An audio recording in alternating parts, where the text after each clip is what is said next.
जिसे मैं आगे कहूंगा, मेरे सिवाय पूरा पूरा बताने वाला अन्य कोई नहीं मिल सकता।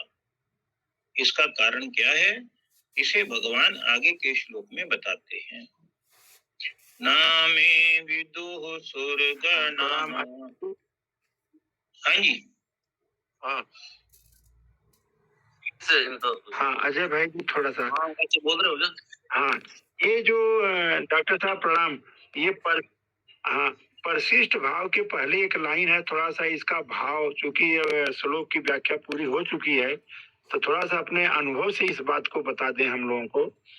परिशिष्ट भाव के ठीक ऊपर जो 3 लाइन 4 लाइन लिखी गई है, प्राणी मात्र के हित की कामना रखने वाले को, आवाज आ रही है कि नहीं पता नहीं। हाँ आ रही है, राम राम आ रही है। अच्छा प्रणाम प्रणाम। प्राणी मात्र के हित की कामना रखने वाले को मेरे सगुण रूप की प्राप्ति हो जाती है। ते प्राप्तवन्तु मामेव सर्वभूत हिते रता 12 का 4। और निर्गुण स्वरूप की प्राप्ति भी हो जाती है। लभंते ब्रह्म निर्वाणम सर्वभूत हिते रता 5 का 25। ये भी शब्द का क्या तात्पर्य है इसमें? वो तो समग्र की प्राप्ति हो जाती है, ये कहना चाहते हैं महाराज जी कि उसको सगुण स्वरूप की तो प्राप्ति हो गई अर्थात दर्शन हो गए, और निर्गुण रूप की प्राप्ति हो गई अर्थात कि उसको अंदर जो है वो तत्व ज्ञान रूपी जो प्रकाश है वो भी प्रकट हो जाएगा, यानी कि निर्गुण परमात्मा और सगुण परमात्मा दोनों की प्राप्ति हो जाएगी, यही तात्पर्य मालूम होता है जी। नहीं बिल्कुल बिल्कुल नहीं। अब बात पकड़ में आ गई डॉक्टर साहब आपके बताने से कि जैसे 10वें अध्याय के 9वें श्लोक में मत चित्ता मदगत प्राणा का भक्ति पूरा होते ही कर्म योग ज्ञान योग दोनों 10वें 11वें में अपने आप भगवान देते हैं, यही भाव यहाँ भी दिख रहा है। जी जी जी जी ठीक कह रहे हैं। हाँ जी प्रणाम प्रणाम। हाँ अजय भाई जी पढ़िए, आगे पढ़िए जी। तो दूसरे श्लोक में संबंध में महाराज जी ने लिखा कि परम वचन के विषय में जिसे मैं आगे कहूंगा, मेरे सिवाय पूरा पूरा बताने वाला अन्य कोई नहीं मिल सकता। इसका कारण क्या है, इसे भगवान आगे के श्लोक में बताते हैं। नामे विदुः सुरगणः प्रभवं न महर्षयः अहमादिर्हि देवानां महर्षीणां च सर्वशः। मेरे प्रकट होने को न देवता जानते हैं और न महर्षि, क्योंकि मैं सब प्रकार से देवताओं का और महर्षियों का आदि हूं। व्याख्या, ना में विदुः सुरगणः प्रभवं न महर्षयः। यद्यपि देवताओं के शरीर बुद्धि लोक सामग्री आदि सब दिव्य हैं, तथापि वे मेरे प्रकट होने को नहीं जानते। तात्पर्य है कि मेरा जो विश्व रूप से प्रकट होना है, विश्व रूप से प्रकट होना है, मत्स्य कच्छप आदि अवतार रूप से प्रकट होना है, सृष्टि में क्रिया भाव और विभूति रूप से प्रकट होना है, ऐसे मेरे प्रकट होने के उद्देश्य को, लक्ष्य को, हेतुओं को देवता भी पूरा पूरा नहीं जानते। मेरे प्रकट होने को पूरा पूरा जानना तो दूर रहा, उनको तो मेरे दर्शन भी बड़ी कठिनता से होते हैं। इसलिए वे मेरे दर्शन के लिए हरदम लालायित रहते हैं। 11वें अध्याय में 52वें श्लोक में भगवान ने कहा, नित्यम दर्शन कांक्षिना। 695 पेज लेफ्ट साइड में नीचे की लाइन। ऐसे ही जिन महर्षियों ने अनेक ऋचाओं को, मंत्रों को, विद्याओं को, विलक्षण विलक्षण शक्तियों को प्रकट किया है, जो संसार से ऊंचे उठे हुए हैं, जो दिव्य अनुभव से युक्त हैं, जिनके लिए कुछ करना जानना और पाना बाकी नहीं रहा, ऐसे तत्वज्ञ जीवन मुक्त महर्षि लोग भी मेरे प्रकट होने को अर्थात मेरे अवतारों को, अनेक प्रकार की लीलाओं को, मेरे महत्व को पूरा पूरा नहीं जानते। यहाँ भगवान ने देवता और महर्षि इन दोनों का नाम लिया है। इसमें ऐसा मालूम देता है कि ऊंचे पद की दृष्टि से देवता का नाम और ज्ञान की दृष्टि से महर्षि का नाम लिया गया है। इन दोनों का मेरे प्रकट होने को ना जानने में कारण यह है कि मैं देवताओं और महर्षियों का सब प्रकार से आदि हूँ। अहम आदि ही देवानाम महर्षि नाम च सर्वशः। उनमें जो कुछ बुद्धि है, शक्ति है, सामर्थ्य है, पद है, प्रभाव है, महत्ता है, वह सब उन्होंने मेरे से ही प्राप्त की है। पृष्ठ संख्या 696। अतः मेरे से प्राप्त किए हुए प्रभाव, शक्ति, सामर्थ्य आदि से वे मेरे को पूरा कैसे जान सकते हैं? अर्थात नहीं जान सकते। जैसे बालक जिस माँ से पैदा हुआ है उस माँ के विवाह को और अपने शरीर के पैदा होने को नहीं जानता, ऐसे ही देवता और महर्षि मेरे से ही प्रकट हुए हैं। अतः वे मेरे प्रकट होने को और अपने अपने कारण को नहीं जानते। कार्य अपने कारण में लीन तो हो सकता है पर उसको जान नहीं सकता। ऐसे ही देवता और महर्षि मेरे से उत्पन्न होने से, मेरा कार्य होने से कारण रूप मेरे को नहीं जान सकते, प्रत्युत मेरे में लीन हो सकते हैं। 696 पेज, लेफ्ट साइड में दूसरा पैरा। तात्पर्य यह हुआ कि देवता और महर्षि भगवान के आदि को, अंत को और वर्तमान की इयत्ता को, अर्थात भगवान ऐसे ही हैं। इतने ही भगवान इतने ही अवतार लेते हैं, इस माप तोल को नहीं जान सकते। कारण कि इन देवताओं और महर्षियों के प्रकट होने से पहले भी भगवान ज्यों के त्यों ही थे और उनके लीन होने पर भी भगवान ज्यों के त्यों ही रहेंगे। अतः जिनके शरीरों का आदि और अंत होता रहता है वे देवता और महर्षि अनादि अनंत को, अर्थात असीम परमात्मा को अपनी सीमित बुद्धि, योग्यता, सामर्थ्य आदि के द्वारा कैसे जान सकते हैं? जिनके शरीरों का आदि और अंत होता रहता है वे देवता और महर्षि अनादि अनंत को, अर्थात असीम परमात्मा को अपनी सीमित बुद्धि, योग्यता, सामर्थ्य आदि के द्वारा कैसे जान सकते हैं? असीम को अपनी सीमित बुद्धि के अंतर्गत कैसे ला सकते हैं? अर्थात नहीं ला सकते। इसी अध्याय के 14वें श्लोक में अर्जुन ने भी भगवान से कहा है कि आपको देवता और दानव नहीं जानते क्योंकि देवताओं के पास भोग सामग्री की और दानवों के पास माया शक्ति की अधिकता है।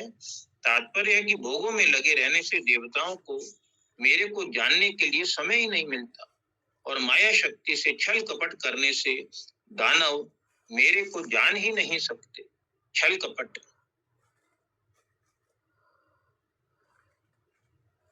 696 पेज, परिशिष्ट भाव। 7वें अध्याय के 3रे श्लोक में भगवान ने मनुष्य नाम सहस्त्रेषु पदों से जो बात कही थी वह यहाँ ना में विदुः पदों से कहते हैं। वे भगवान को क्यों नहीं जानते इसका हेतु बताते हैं कि मैं सब तरह से देवताओं और महर्षियों का आदि हूं।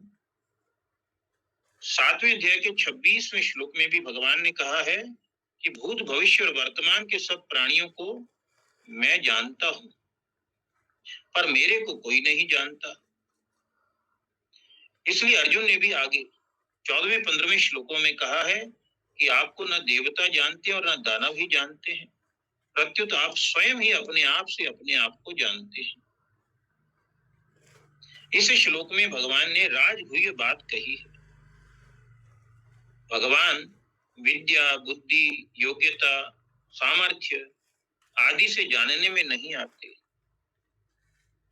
प्रत्युत जिज्ञासु के श्रद्धा, विश्वास एवं भगवत कृपा से ही जानने में आते हैं। नारायण। अब दूसरे श्लोक में कोई बात किसी को पूछनी हो तो डॉक्टर साहब अजय जी है।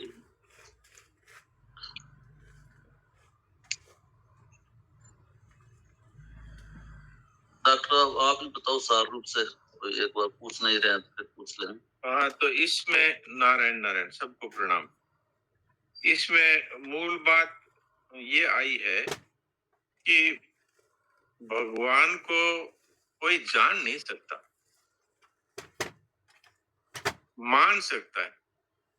ये विश्वास का पथ है, भक्ति है, ये विश्वास पथ है।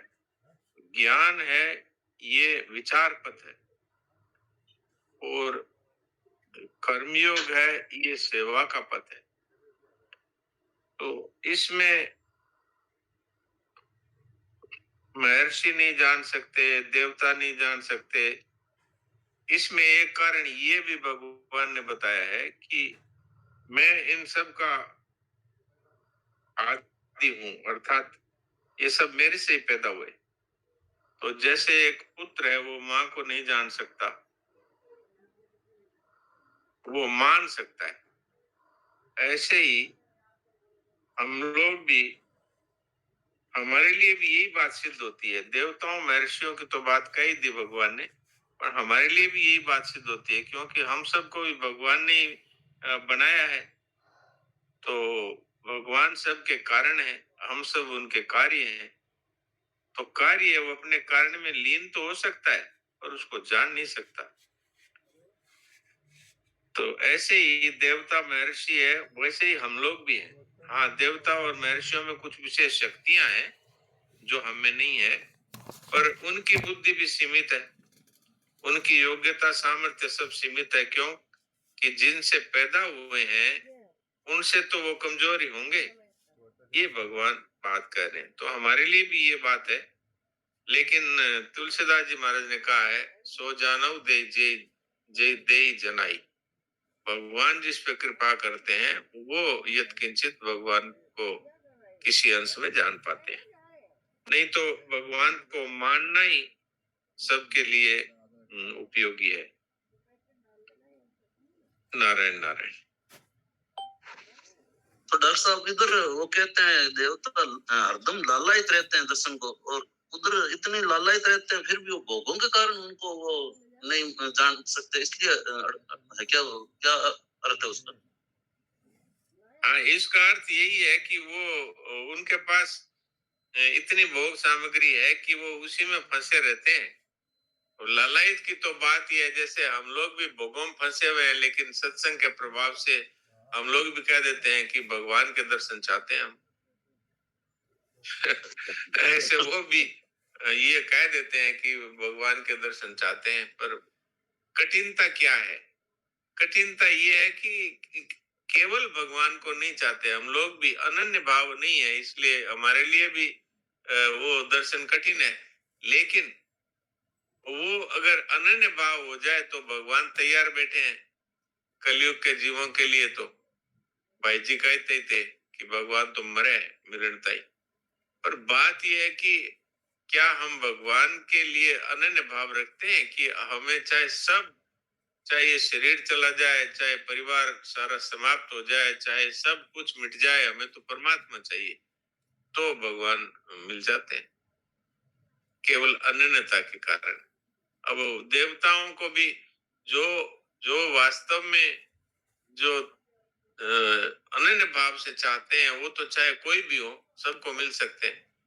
और देवताओं की एक कठिनता और है कि वो भोग्यो नहीं है। तो भगवान है वो मिलते हैं मनुष्यतर प्राणियों को अपनी विशेष कृपा से ही मिलते हैं। नहीं तो भगवान मनुष्य के लिए ही उपलब्ध है विशेषता से, क्योंकि मनुष्य को ये अधिकार भी है और योग्यता भी दी है भगवान ने, विवेक भी दिया है। बाकी और योनियों में विवेक उतना तक ही है, खाओ पियो, और देवताओं में खाओ पियो मौज करो, ये हो सकता है, इससे ज्यादा कुछ है नहीं। तो यही कारण मालूम होता है। बाकी तो आप लोगों में कोई विशेष बता सकते हो तो कृपया बताएं। नारायण नारायण। डॉक्टर साहब प्रणाम। प्रणाम प्रणाम। तो इसका मतलब ये हुआ कि मनुष्यों में भगवान के प्रति श्रद्धा विश्वास देवताओं से ज्यादा होता है। योग्यता है, ना, अधिकार है, योग्यता है, भगवान ने दी है और विशेष विवेक दिया है। मनुष्यतर प्राणियों में भोग भोगने तक का ही है, चाहे वो सुख का भोग हो चाहे दुख का भोग हो।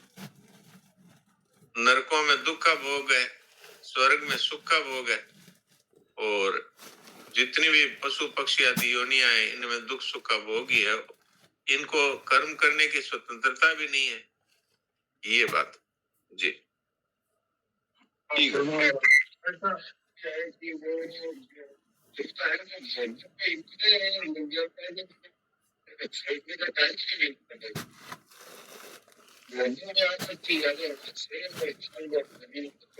ओम प्रकाश जी, आपकी आवाज साफ नहीं आ रही है और एकदम धीरे आती है। अच्छा धीरे आते हैं। आवाज नहीं। ये जो देवता नहीं हमारी अच्छा क्या मैंने वो निराश कर आपकी आवाज समझ में नहीं आ रही है क्योंकि शायद आपका नेटवर्क कमजोर है। मतलब देवता भोगों में लगे रहते हैं जी। इसलिए वो सुखाशक्ति के कारण भगवान जो है उनके प्रति उत्कट अभिलाषा नहीं होती, इसलिए दर्शन ये भाव हो सकता है क्या? हाँ, ये भाव हो सकता है, ठीक कह रहे हैं आप। हम लोगों की भी तो यही दशा है। हाँ, ये बात तो मनुष्यों के लिए कही है, बात तो देवताओं को रख सकते। यही बात हमारी है। देवताओं को तो हमसे भी अधिक भोग भूमि है, वो तो बहुत विशेष भोग वहां मिले हुए हैं, और हमारे तो साधारण भोग मिले हुए हैं। उसमें हमारी ये दशा है कि भोगों में आकर्षण अधिक है भगवान की तरफ। तो सत्संग में सुनते हैं तब हम भी बालकों की तरह कह देते हैं हमें भगवत प्राप्ति चाहिए। तो भगवान है वो सब जानते हैं ना, सर्वांतर्यामी है। तीव्र उत्कंठा होने के बाद भगवान रुक नहीं सकते, व्याकुलता हो, अनन्यता हो। नारायण नारायण। डॉक्टर साहब प्रणाम। प्रणाम। हाँ, ये जो अंतिम वाक्य लिखा हुआ है परिशिष्ट का कि जी। विद्या बुद्धि योग्यता सामर्थ्य आज से जानने में नहीं आते। हाँ। ये तो जड़ता का आश्रय है, शरीर संबंधी योग्यताएं हैं सब, ये जड़ता का योग्यता है ये। और दूसरा हाँ। ये कि हाँ, और दूसरा कि समय समझ सामग्री और सामर्थ्य, ये चार चीज जो भगवान ने दी है ये भी जो है जड़ता के आश्रय से ही है, करण सापेक्ष है। तो करण सापेक्षता से करण निरपेक्ष साधन द्वारा करण रहित परमात्मा का अनुभव कैसे हो सकता है? तो ये बात बिल्कुल स्पष्ट हो जा रही है कि श्रद्धा विश्वास या जिज्ञासा इससे जो भगवान मिलते हैं ये स्वयं में ये बातें हैं। श्रद्धा विश्वास जिज्ञासा स्वयं में होती है, ये करण सापेक्षता से नहीं है। इसलिए भगवान को पकड़ने में श्रद्धा विश्वास जल्दी सफल हो पाती है और भगवान भी जल्दी दयालुता में आ जाते हैं, कृपा में आ जाते हैं। ऐसा कुछ समझ में आ रहा है। ये तो आप ठीक ही कह रहे हैं, लेकिन इसमें एक बात ये जोड़ देनी है कि श्रद्धा और विश्वास की शक्ति केवल मनुष्य में है। अच्छा अच्छा। मनुष्यतर किसी भी प्राणी में ये नहीं है।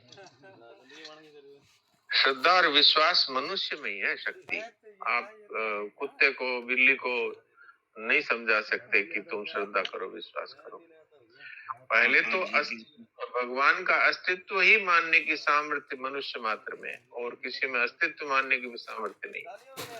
तो पहले आस्था हुई, अस्तित्व मानना मतलब आस्था, और फिर आस्था के बाद में फिर विश्वास होता है कि अच्छा भगवान है। फिर उनकी महिमा से सुनकर के श्रद्धा होती है। और फिर भगवान की स्मृति जागृत होती है, तब प्रियता और आत्मीयता होकर के भगवान से और नित्य संबंध का अनुभव होता है। तो इस तरह से ये दिखने में तो कई स्टेजेस है, लेकिन ये अनन्यता से और भगवत कृपा से ये दो बातें हैं। हमारी तो अनन्यता चाहिए और भगवान है वो अपनी कृपा करते हैं, जिसमें अनन्य भाव देखते हैं, उत्कट अभिलाषा देखते हैं। भगवान अपनी कृपा से ही मिलते हैं वास्तव में तो। नारायण बहुत अच्छा, बहुत अच्छा।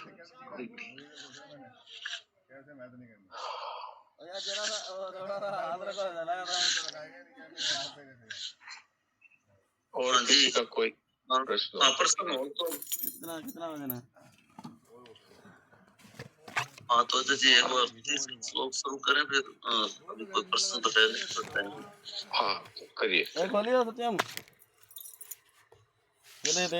श्लोक संख्या 3 संबंध में महाराज जी ने लिखा है कि पूर्व श्लोक में कहा गया कि देवता और महर्षि लोग।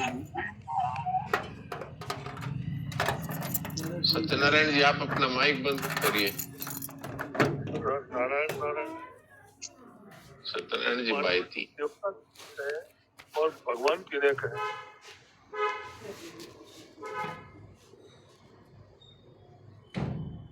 हाँ बोलिए अजय जी।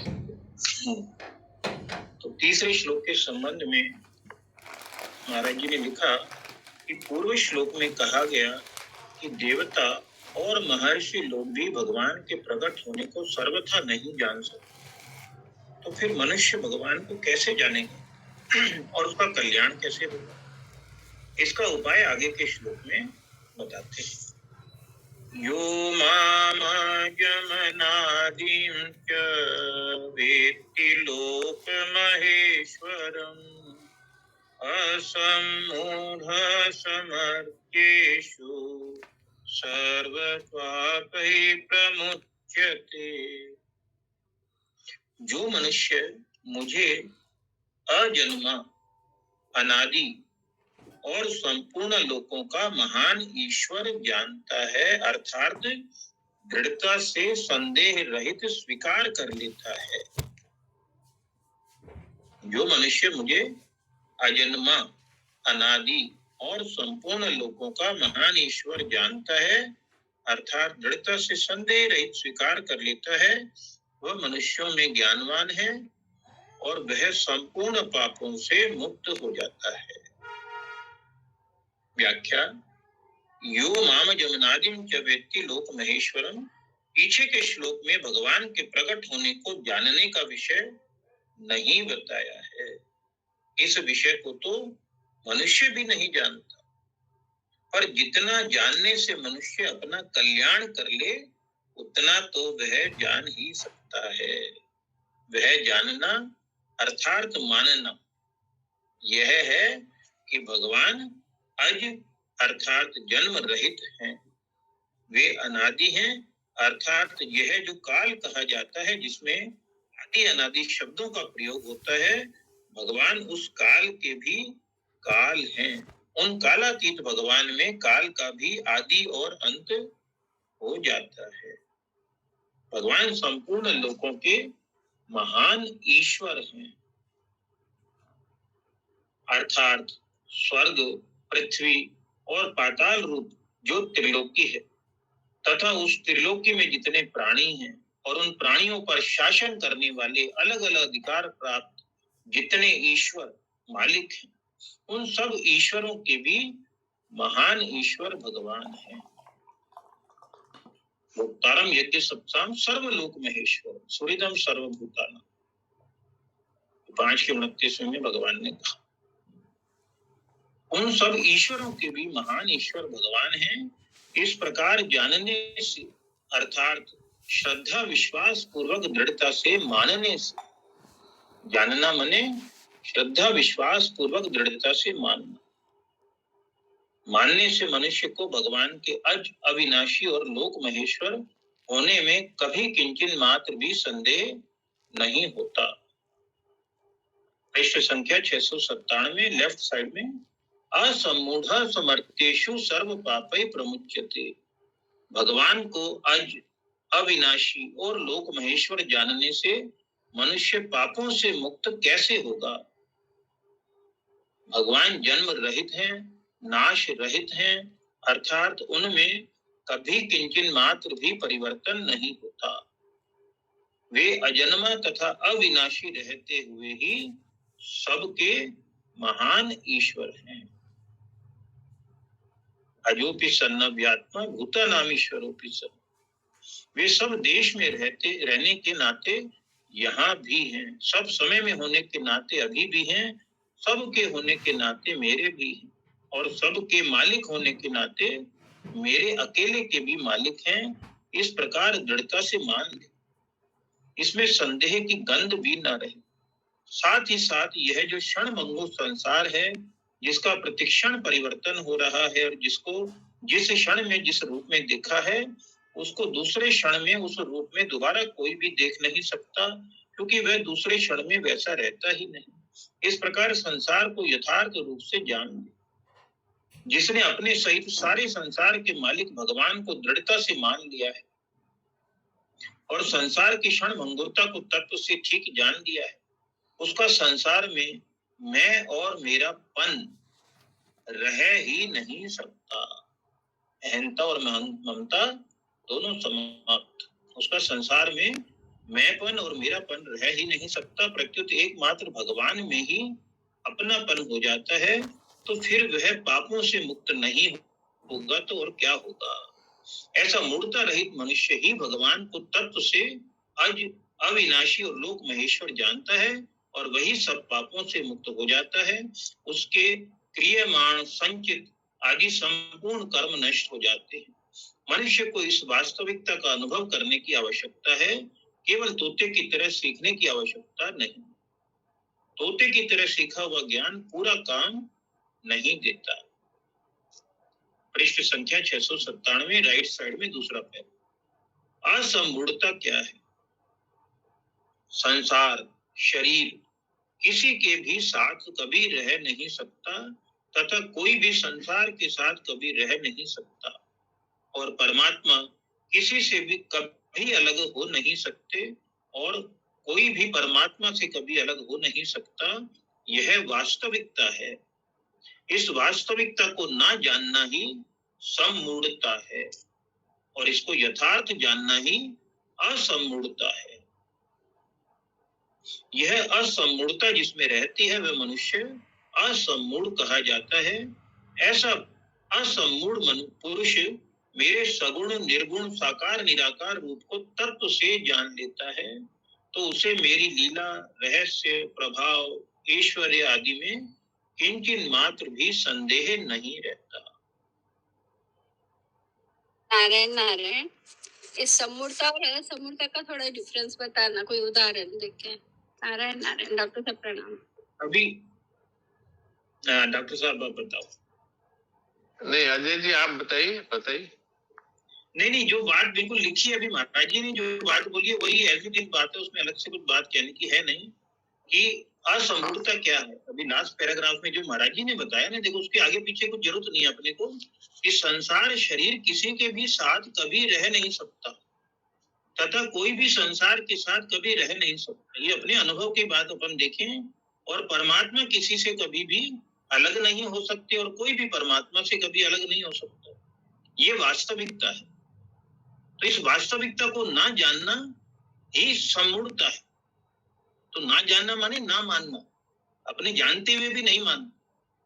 तो इस वास्तविकता को ना जानना ही सम्मूढ़ता है, और इसको यथार्थ रूप से जानना ही असम्मूढ़ता है।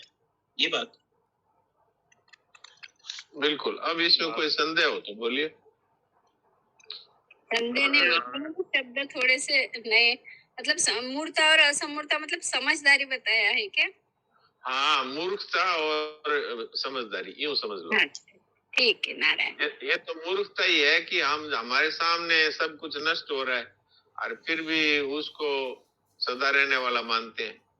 और जो परमात्मा सर्वव्यापक है, सब जगह परिपूर्ण है, ऐसे को हम नहीं मानते। तो यही तो मूढ़ता है। जो एक परमात्मा ही सब जगह परिपूर्ण है और एक परमात्मा का ही स्वरूप समस्त संसार है, इस तरह जो मानता है वो समझदार है, वो ऐसा मूड है जी। ठीक है नारायण। हाँ, इसमें तो जी आप माने ज्ञानी डॉक्टर साहब, ऐसे मूड का मतलब ज्ञानी हुआ ना। हाँ बिल्कुल जी दाइमा जी, सही बात है। ऐसा मूर्ता मतलब है जिसकी मूर्ता चली गई, अर्थात उसको ज्ञान क्या जी।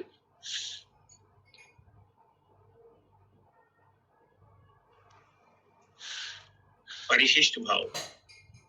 9वें अध्याय के 24वें श्लोक में भगवान ने व्यतिरेक रीति से कहा कि जो मेरे को नहीं जानता उसका पतन हो जाता है, और यहाँ अन्य रीति से कहते हैं कि जो मेरे को जानता है वह संपूर्ण पापों से मुक्त हो जाता है। यहाँ व्यक्ति का अर्थ है दृढ़ता पूर्वक संदेह रहित तो स्वीकार कर लेना, क्योंकि भगवान को इंद्रियां मन बुद्धि से जान नहीं सकते, तो पिछले दूसरे श्लोक में आया। अतः भगवान जानने का विषय नहीं है, प्रत्युत मानने और अनुभव करने का विषय है। जानने का विषय खुद प्रकृति भी नहीं, फिर प्रकृति से अतीत भगवान जानने का विषय कैसे हो सकते हैं। अनुभव करने का तात्पर्य है अपने को भगवान में लीन कर देना, भगवान से अभिन्न हो जाना। भगवान से अभिन्न होकर ही भगवान को जान सकते हैं, क्योंकि वास्तव में अभिन्न ही है। इसी तरह संसार से अलग होकर ही संसार को जान सकते हैं, क्योंकि वास्तव में हम संसार से अलग ही हैं। महर्षि गण भगवान के आदि को तो नहीं जान सकते, पर वे भगवान को अज अनादि तो जानते ही हैं। भगवान का अंश होने से जीव भी अज अनादि है। कितनी बड़ी बात है कि भगवान का अंश होने से हम सब भी तो अज और अनादि हैं। अतः वह भगवान को अज अनादि जानेगा तो अपने को भी वैसा ही अज अनादि जानेगा, क्योंकि जीव भगवान से अभिन्न होकर ही भगवान को जानता है। अपने को अज अनादि जानने पर वह मूढ़ता रहित हो जाता है। फिर उसमें पाप कैसे रहेंगे, क्योंकि पाप तो पीछे पैदा हुए हैं, अज अनादि पहले से है। सर्व पापे प्रमुच्यते का तात्पर्य है गुणों के संग से रहित होना। गुणों का संग रहते हुए मनुष्य पापों से मुक्त नहीं हो सकता, क्योंकि गुणों का संग पापों का मूल कारण है, जन्म मरण का मूल कारण है। आगे चौथे से छठे श्लोक तक असंपूर्णता का ही विवेचन हुआ है, जिसमें भगवान ने अपने को सबका आदि बताया है। भगवान स्वयं अनादि है और भावों के तथा महर्षियों के आदि हैं। नारायण।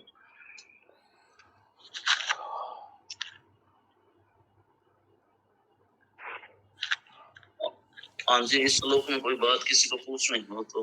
नारायण नारायण, मुझे कि ये बताएं कि देवता किन किन को कहते हैं और भगवान किन को कहते हैं। मैं नया साधक हूँ, जानकारी का अभाव है। नारायण नारायण। जो भगवान से विशेष विशेष शक्तियां लेकर के और जो जिनको भगवान ने विशेष शक्ति और अधिकार दे दिया, जैसे भाई ये अब सरस्वती जी है तो इनको हमने बुद्धि का और ये ज्ञान का अधिकार दे दिया। कुबेर जी है, इनको हमने धन का अधिकार दे दिया। और गणेश जी हैं, इनको हमने बुद्धि का अधिकार दे दिया। इत्यादि जो भगवान के अधिकार दिए हुए जो देवता लोग हैं, वो एक तरह से भगवान के अधिकारी लोग हैं, यूं समझ लीजिए। जैसे कोई राजा है, उसके मंत्री होते हैं, इस तरह से। तो वो एक अलग लोक है। और दूसरे देवता वो होते हैं जो यहाँ से पुण्य कर्मों को कर करके और फिर देवलोक में जाते हैं, कुछ समय के लिए वहां रहते हैं। तब उस समय उनको भी देव ही कहा जाएगा, लेकिन वो वापस अपने पुण्य कर्म समाप्त होने पे वापस आ जाते हैं, इस तरह से। और 5 देव हैं जो ईश्वर कोटि के माने गए, तो वो अलग से हैं, उनको ईश्वर का स्वरूप ही माना जाए। जैसे सूर्य है, शिव जी है, शक्ति है, गणेश जी हैं। ये जो है ये ईश्वर कोटि के देव कहे गए। बाकी और इस विषय में ज्यादा कोई जानते हैं तो कृपया बताएं। प्रणाम डॉक्टर साहब। प्रणाम। ये देवता में साधक संजनी में आया कि जो भगवान के यहाँ से आते हैं अजान देवता, वो आने जाने वाले नहीं रहते हैं, वो सदैव उसी रूप में रहते हैं, उनकी मुक्ति नहीं होती है, वो सदैव उसी रूप में रहते हैं अजान। और जो यहाँ से जाते हैं वो मर्त देवता होते हैं, मृत लोक से। ये जाते हैं कुछ समय तक के लिए वहां रहेंगे और फिर यहीं वापस आते हैं लोग। तो ये आने जाने वाले हैं और अजान देवता वहीं रहते हैं। प्रणाम। हाँ, ये कितना अच्छा खुलासा किया हरिओम जी ने आपने। देखो इसमें अजान देवता के बारे में लिखा है कि वो कल्प तक के लिए देवता बने। अजान देवता की भी महाराज जी ने आयु बताई है, उनकी भी अजान देवता जो है वो एक कल्प तक के लिए। हाँ ठीक ठीक। हाँ, वो उसमें अजय भाई ये ना कि सृष्टि में भेजे गए हैं, तो सृष्टि के बाद वो कहाँ रहेंगे, कहीं जगह नहीं है, तो वो महाप्रलय ऐसा है, वो तो एक अलग मैटर है। लेकिन महाराज जी ने जो शब्द इस्तेमाल किया अजान देवता, वो हैं जो एक कल्प तक के लिए जिनको देवता बनाया गया है।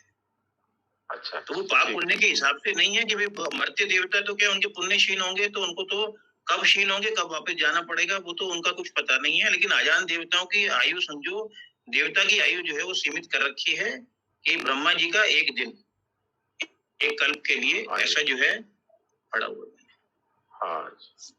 वो कहाँ जाएंगे इस विषय में महाराज जी ने इस विषय में कुछ वहां नहीं लिखा है कि वो कहाँ जाएंगे, ऐसा नहीं लिखा है। वो तो भगवान में लीन हो जाते हैं और क्या। हाँ, ब्रह्मा जी सहित सब लीन हो जाते हैं जी। हाँ, और इस विषय में कोई विशेष जानकार विद्वान पंडितों से पूछिए भाई, हमको तो साधारण जानकारी है। आप बतवाल जी भाई जी कुछ पूछ रहे हैं सर? हाँ, मैं डॉक्टर साहब अपने को भगवान में लीन कर देना, भगवान से अभिन्न हो जाना, ये कैसे खुलासा कीजिए। ये तो बहुत ही आपने ऐसा उपयोगी सवाल पूछा है, और इसको हम लोग बहुत कठिन मानते हैं, लेकिन ये बहुत ही सबसे सरल यही है। क्या है कि हमने जो अपने आप को एक मैं अलग हूं ऐसा मान लिया ना, ये मेरा नाम है, ये मेरी जाति है, ये मेरा पद है, ये मेरी योग्यता है, ऐसा जो हमने मान लिया, ये क्या है कि हम भगवान के चेतन अंश होते हुए भी और हम जीव बन गए। वास्तव में तो अभी जैसे हमने पढ़ा है, जैसे भगवान अजोर अनादि है, ऐसे हम भी अजोर अनादि हैं, अर्थात हमारा भी कभी जन्म होता नहीं और कभी हमारी मृत्यु होती नहीं। तो वास्तव में तो हम सब भगवान में ही हैं और भगवान हम में है। इसीलिए तो संतों ने कहा ना कि मोई सुन सुन आवे हांसी, पानी में मीन पियासी, जल बिच मीन मीन बिच जल है, निश दिन रहत पियासी, मोई सुन सुन आवे हांसी। अर्थ क्या है कि हम वास्तव में भगवान में ही रहते हैं, भगवान हम में ही रहते हैं, लेकिन हमने मान लिया कि हम शरीर में हैं और इस संसार में हैं, और हमने अपने आप को एक अलग व्यक्तित्व अपने आप को मान लिया, अलग व्यक्तियों में।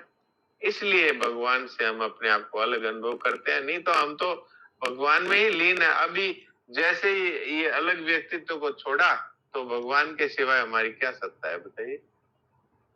और वासुदेव सर्वमुख की तो यही सिद्धांत है, भगवान कहते हैं मैं ही सब कुछ बनाऊं, तो आप कहते हैं, हम कहते हैं कि मैं भी कुछ हूं, तो भगवान कहते हैं ठीक है भटकते रहो। और नहीं तो भगवान कहते हैं मैं ही सब कुछ हूँ, हमने भी कह दिया हाँ महाराज मैं कुछ नहीं, मैं भी आप में समा गया, तो हो गया समाप्त। अब अपने हृदय में भगवान है, उसमें अपने मतलब बैठ जाए, बस हो गया, हृदय में भगवान को बिठा ले। हाँ, जहाँ अपने आप को मानते हैं ना कि मैं भी कुछ हूँ, वहाँ भगवान को बिठा दीजिए और मैं कुछ नहीं। और संतों ने ये कहा भी है, मैंने कई बार ये आपको सुनाया भी है, और ये संतों की वाणी है कि प्रेम गली अति सांकड़ी, तामे दो न समाये, जब मैं था तब हरि नहीं, अब हरि है मैं नाई, प्रेम गली अति सांकड़ी, तामे दो न समाये। तो ये हमने ही अपने आप को अलग किया है। भगवान ने खुद ही कहा है कि जीव भूता है, मेरा ही अंश है लेकिन जीव बन गया। तो हम वो जीव बन गया, इसको छोड़ दें, अब हम तो आपके हैं और सदा से आप में ही रहते हैं और मेरा अलग से मैं कोई अस्तित्व नहीं मानता। इसके बाद बस जीते जी मुक्ति, अपनी झूठी सत्ता को मिटा दे। हाँ बिल्कुल झूठी सत्ता है, केवल हमने माना है। और भगवान ने स्वाधीनता दी थी कि तुम मुझे मानना, लेकिन हमने संसार को अपना माना, तो माना तो अलग हो गए। अब हमने कह दिया कि नहीं, मैं किसी का नहीं हूं और मैं आपके सिवाय और किसी का नहीं, और आप मेरे हैं, मेरा और कोई नहीं, बस हो गया। राम राम। राम राम जी सर। राम राम। बोलिए जय भाई। अनन्यता ही सब साधन का फल है। आपको हाँ, अनन्यता ही है जो भगवान को अपनी तरफ खींचती है। भगवान ने गीता में जगह जगह अनन्यता के गुण गाए हैं। मैंने सोचा, मैं समझ रहा हूँ कि हम अपने आप को समर्पित कर देते हैं भगवान में, पर इस चीज को व्यवहारिक रूप में और संसार में हम अपने आप को कैसे एडजस्ट करें?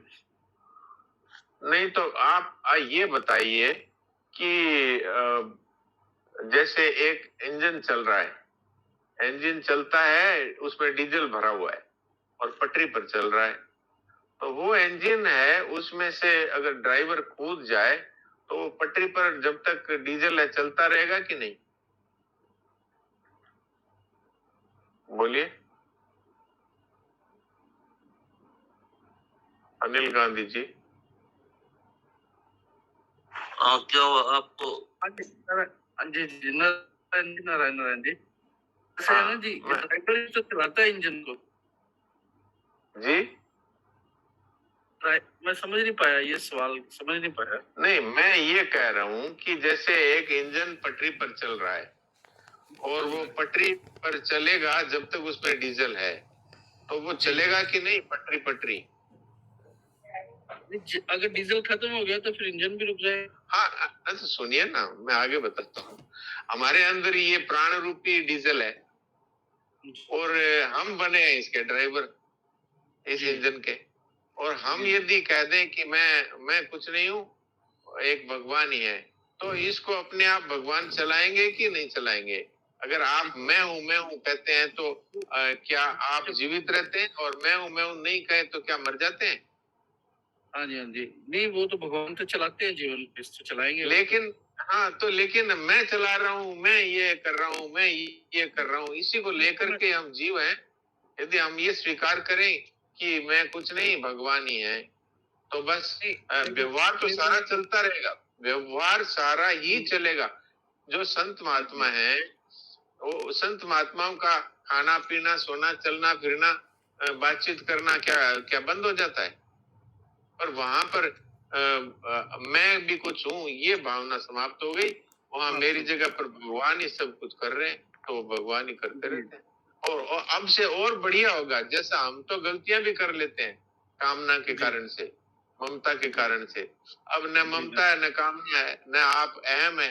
ममता, कामना और अहम मिटते ही फिर वो जीव भाव समाप्त होकर केवल एक चेतन तत्व परमात्मा रह जाते हैं। तो और बढ़िया होता है। महात्माओं के कार्य हम लोगों से बढ़िया होते हैं कि नहीं, दिव्य होते हैं कि नहीं? ऐसा ही होगा, कोई कार्य नहीं रुकेगा और बढ़िया होंगे, ढंग से होंगे। डॉक्टर साहब राम राम। राम राम, फरमाइए साहब। ये जो अभी प्रश्न है ना कि भगवान में लीन होना, स्थित रहना, ये कैसे है व्यवहारिक रूप में? तो ये तो हमने स्पष्ट देखा है, स्वामी जी महाराज, सेठ जी, भाई जी, शरणानंद जी महाराज, कि ये सब तो अपने जैसे ही क्रियाएं करते थे, किंतु वो भगवान में स्थित थे। ये तो हमने जानते भी हैं और हमको दृढ़ विश्वास भी है। हाँ, तो उनकी क्रियाएं दिव्य थी, वो सब दिव्य हैं, वो भगवान कर रहे हैं। आप जब तक वो इस शरीर में रहे तब तक क्रियाएं दिव्य होती रही, तो वो तो लीन थे या स्वयं में स्थित थे, वो सब बातें उनमें थी। ये तो वो तो आज भी हैं, जो कि त्यों ही है। अब वो सर्वव्यापक है। उस समय भी वो जब अल्पात्मा है हम लोग जीव, और जब हम महात्मा हो जाते हैं, तब सब जगह व्यापक हो जाते हैं। वो खाली शरीर दिखता है अपने को, तो हम तो शरीर को ही महात्मा मानते हैं। वास्तव में तो वो कण कण में व्याप्त है। एक बार सेठ जी ने साफ साफ कहा था दो भाई आपस में बात कर रहे थे और वो कुछ ऐसी बातें कर रहे थे सांसारिक, तो दूर से देखा सेठ जी आ रहे, और बोले सेठ जी आ रहे, तो सेठ जी पास में आके बोले मुझे सब समय अपने पास में समझो। इसका क्या तात्पर्य है? हाँ हाँ, नहीं तो अभी भी हमारा स्वरूप तो सर्वव्यापक है ही, अभी भी है ही वो, है ही। इसको सीमित कर रखा है, अनुभव करना है। अनुभव सीधा सीधा है, मैं कुछ नहीं, मुझे कुछ नहीं चाहिए, बस। शरणाजी जी ने 3 बातें कही है, मैं कुछ नहीं, मेरा कुछ नहीं, मुझे कुछ नहीं चाहिए, कुछ नहीं हो गया समाप्त। मैं कुछ नहीं का अर्थ ही है कि अब मेरी सत्ता अलग से नहीं है। इसकी कोई एक थोड़ी सी बात कह दूं, कोई ऐसा खाली वचन से कह दे कि मैं कुछ नहीं, मेरा कुछ नहीं, मुझे कुछ नहीं चाहिए, तो काम नहीं बनेगा। इसकी कसौटी ये है कि अभी परिवार सब का सब खत्म हो जाए तो कोई फर्क नहीं पड़े। क्यों? कि मेरा तो कोई है ही नहीं, मेरा तो कोई अलग से व्यक्तित्व ही नहीं है, मैं कुछ ही नहीं हूं, तो मेरा क्या है, मेरा क्या नष्ट होगा? ये शरीर अभी अभी मृत्यु सामने आकर समाप्त हो जाए तो कोई फर्क नहीं है। ये है इसकी कसौटी। बिल्कुल यही है। हाँ, तो फिर क्या है? शरणाजी महाराज ने खुद ही कहा था, जब उनका शरीर जाने लगा तब कहा था कि इस शरीर के जाने से मुझे कोई दुख नहीं होगा, और मेरे और परमात्मा के बीच में जो शरीर रूपी उपाधि है ये खत्म हो जाएगी, तो परमात्मा और मेरा एक अनंत आनंद हमेशा के लिए हो जाएगा। इसलिए मेरे मरने के बाद कोई शोक समाय न की जाए। उन्होंने तो साफ साफ ही कह दिया ना ये बात। बिल्कुल ठीक। हाँ जी, आप क्या पूछ रहे थे? एक मिनट दिनेश भाई जी, किरण घटानी जी क्या पूछ रहे थे? हाँ बोलिए। पूछ रहे हो क्या? म्यूट खोल कर। हाँ दिनेश जी क्या पूछ रहे थे? हाँ बोलिए। हाँ प्रणाम डॉक्टर साहब। ये सर्वव्यापकता की बात समझ में भी आती है, दिखता भी है, अनुभव में भी आता है, लेकिन हरिया संत की एक मारवाड़ी 2 लाइन है, इसके आधार पे थोड़ा सा आप बताएं कि गाड़ी कहाँ फंस जाती है। बचन आगले संत का, हरिया हस्ती दंत, ताक न टूटे भरम का, संदेही बिन संत।